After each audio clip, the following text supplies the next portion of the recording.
Íñigo, tú lideraste la ley que permitió el voto de las personas con discapacidad en España. Yo creo que fue un ejercicio, vamos, de los pocos que yo recuerdo, no sé si ha sido el único, porque yo creo que fue la única ley orgánica que se votó a favor por, no sé si eran 300 y pico diputados en aquel entonces y diputadas.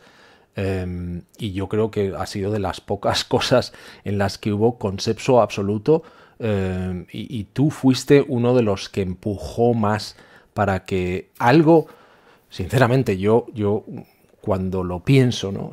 Y luego si quieres hablamos de discapacidad, lo que significa y de si todos en algún momento de nuestra vida, yo he sido una persona discapacitada, seguramente todos los vayamos a ser, pero tú lideraste esa ley, me imagino que te sentirás orgulloso, pero a la vez una de las cosas que a mí me llama la atención es que tengamos que estar luchando por, no sé quién dijo aquella famosa frase de es triste vivir en una época en la que tenemos que luchar por cosas evidentes, ¿no? A ver, aquí te voy a hablar con toda sinceridad. Creo que es lo que se espera de mí en esta conversación contigo, Pablo. Vamos a ver. Yo llegué a entender que hubiera partidos políticos que no estuviesen a favor de la modificación del tercer artículo de la LOREG, que es la ley orgánica que regula el régimen electoral general. Bueno, pues que a personas con algún tipo de discapacidad, especialmente intelectual, no pudiese votar, ¿no? Y ahí te digo por qué. Porque el debate, que fue tremendamente, muy profundo, o sea, se dice que en la política, en el Congreso de Diputados, solo se hacen, bueno, pues eso, tonterías. No. Hay debates, la pena que no están las cámaras, ¿no? Pero hay debates con muchísima profundidad. Y en este debate lo que surgió es el sentido de discernir a quién voto. Por tanto, y eso es cierto, claro, pero si extraemos de ese argumento si puede votar o no, o puede discernir a quién puede votar una persona con discapacidad, lo mismo podemos decir de personas que tienen Alzheimer o cualquier enfermedad neurodegenerativa, ¿no? Sí. Claro, ante ese argumento que hubo, insisto, partidos que promovían ese mantener el artículo tal como estaba redactado, lo que propusimos algunos de nosotros, y yo no fui el único. Y aquí quiero hacer un pequeño inciso, decir que yo fui uno de ellos, que como lo vivo intensamente, pues igual fui más beligerante o más, no sé, más asertivo, ¿no? Pero lo cierto es que ahí está el CERMI, que aglutina 8.000 entidades sociales de la discapacidad y otras personas políticos que también defendían el argumento de, oye, si son personas con discapacidad, por tanto, primero son personas. Y después viene su condición, Pablo. Su condición viene, su creencia, su origen. Y por tanto, como inherente a la persona está su dignidad. Y qué menos que en esa dignidad esa persona tenga el derecho a la participación activa en la sociedad, que puede ser el sufragio pasivo o el sufragio activo, ¿no? Y es así como convencimos a algunos de los diputados y diputadas y al final, efectivamente, es la única ley orgánica votada unánimemente en la Cámara en los últimos 15 años.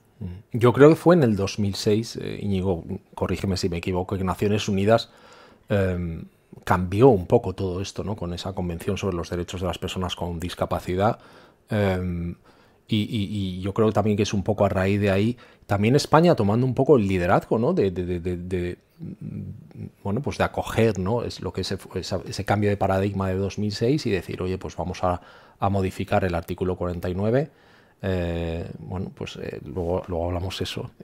Pero yo creo que en España también nos debemos sentir orgullosos, ¿no? De que sí que hemos tomado, gracias a ti, gracias a otras personas, gracias a esas asociaciones civiles de las que estábamos hablando, pues que hemos ido empujando por tomar un poco el liderazgo de este movimiento que yo creo que es imparable y necesario. Sí, y tú lo has dicho muy bien. El año 2006 supuso un antes y un después en relación a la visión de la discapacidad, por tanto, por parte de la ciudadanía, ¿no? De las personas que nos decimos que no tenemos discapacidad, ¿no? Y es lo que dices tú, lo que acabas de decir. En el año 2006, la Declaración Universal de Derechos Universales de las Personas con Discapacidad, en la sede de Naciones Unidas, lo que promulgó fue ese gran cambio de paradigma de, oiga, antes que discapacitados, antes que minusválidos, antes que disminuidos, son personas. Y que después, vuelvo a insistir, está su condición o su origen o su creencia o sus circunstancias, ¿no? Y esto supone un antes y después. Y es cierto que uno de los primeros países, el Reino de España fue uno de los primeros países firmantes en diciembre de 2008 de esta Declaración Universal. Claro, el ser firmante no solo supone la foto y decir que bien, en España estamos por los derechos y la conquista social de las personas con discapacidad. No, no. Eso supone, y sigue suponiendo todavía a día de hoy, el cambio del ordenamiento jurídico español para que se entienda. Esto lo llevo al día a día, Pablo. Mira, qué distinto es cuando tú te vas por la calle y ves una persona en silla de ruedas, que lo natural es fijarte en la silla de ruedas y fijarse en su limitación. Y fijarte o ver a mi hija, ¿no? A Inés, con síndrome de Down, con un fenotipo claro de síndrome de Down, con los ojos achinados, y ver que le cuesta más comunicarse. Y lo que tiendes es a ver esos factores de su propia discapacidad, ¿no? Incluso además intentas hablar como si fuese una niña, ¿no? Y el cambio de paradigma que supuso la declaración del año 2006 es precisamente que lo veamos como personas. Que hay ingenieros industriales con silla de ruedas y que hay personas con discapacidad que son absolutamente maravillosas, ¿no? Y esto es lo que me gustaría que aquí también los oyentes que estén siguiendo y que vayan a ver esta entrevista entiendan que efectivamente, y tú lo has dicho además, y quiero hacer hincapié, todas las personas vamos a pasar en algún momento de nuestra vida, a lo largo de nuestra vida, por algún tipo de discapacidad. Ya sea por un accidente, ya sea por una enfermedad sobrevenida, ya sea por el propio envejecimiento de nuestra vida. Bueno, al final podremos tener un proceso de discapacidad.